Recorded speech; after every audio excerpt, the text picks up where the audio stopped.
Hi folks, Simon here and welcome back.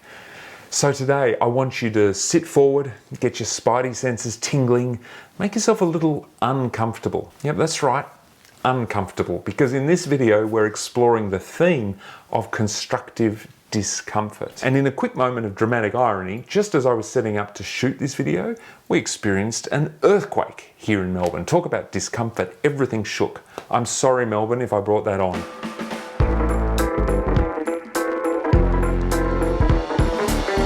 Constructive discomfort. What is it and why does it matter? In particular, why does it matter right now?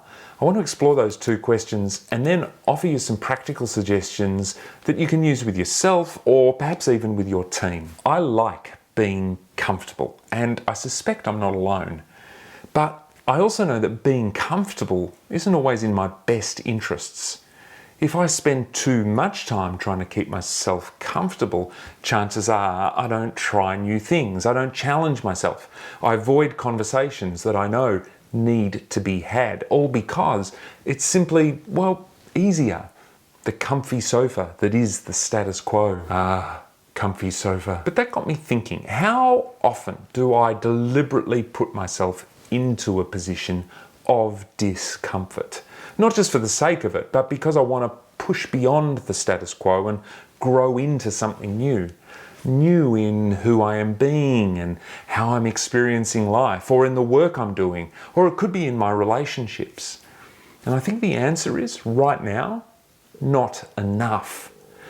And I say right now because I think this is particularly relevant right now. As I shoot this, we're in late 2021, and as many of you might already be thinking, there's been plenty of discomfort in our worlds over the last 18 months or so, thanks to COVID. Lockdowns, shutdowns, turnarounds, and touch the grounds. For many of us, this experience has been nothing short of exhausting, and let's face it, at times, demoralizing. And in response to all this avalanche of challenge, I want to call that a chevalanche. In response to all this chevalanche, many folks I've been speaking with, including a whole bunch of teams and leaders, have found themselves really doing more than ever to just help each other out, to connect, to provide one another with support, to look after their collective well-being, to simply be there for one another.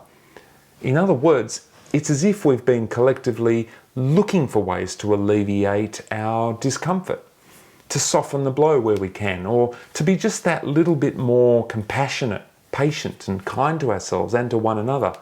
And thank goodness for that. But in the quest to deal with forced discomfort, do we risk throwing the baby out with the bathwater, as it were, and end up eliminating the essential kind of discomfort, constructive discomfort?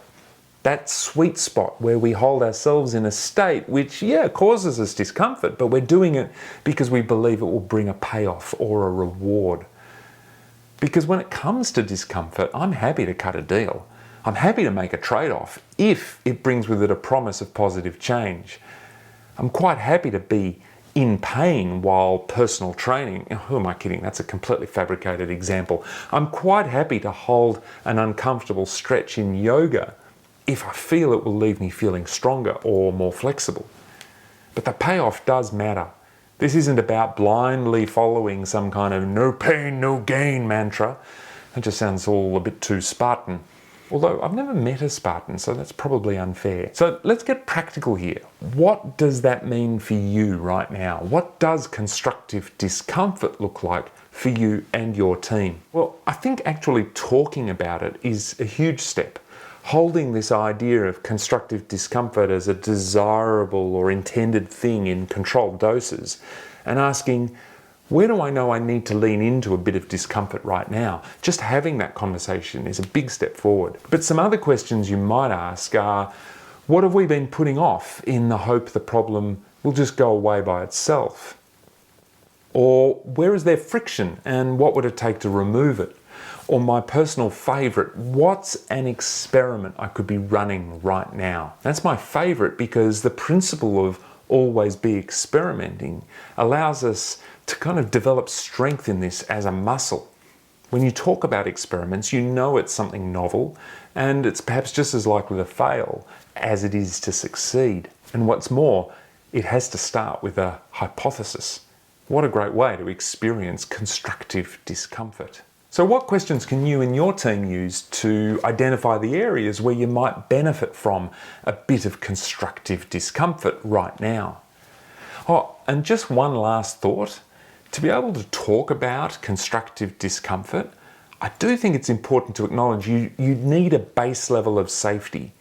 If we're already being barraged by circumstances or events, that chevalanche that makes us uncomfortable without choice, we need to do the work to make ourselves safe, to create a base level of security. Otherwise, chances are we'll be caught up in survival mode, which doesn't leave a lot of energy for the kind of growth thinking required to foster constructive discomfort. Speaking of constructive discomfort, here's something that I often don't say in these videos, but maybe I should start. And that is, if you've enjoyed this video, please do make sure you hit the like and the subscribe button. That way it tells YouTube to put this in front of a wider audience who might be able to benefit from it in the same way that you have. Okay, that's it from me for now. I shall see you next time. Go well. Bye for now.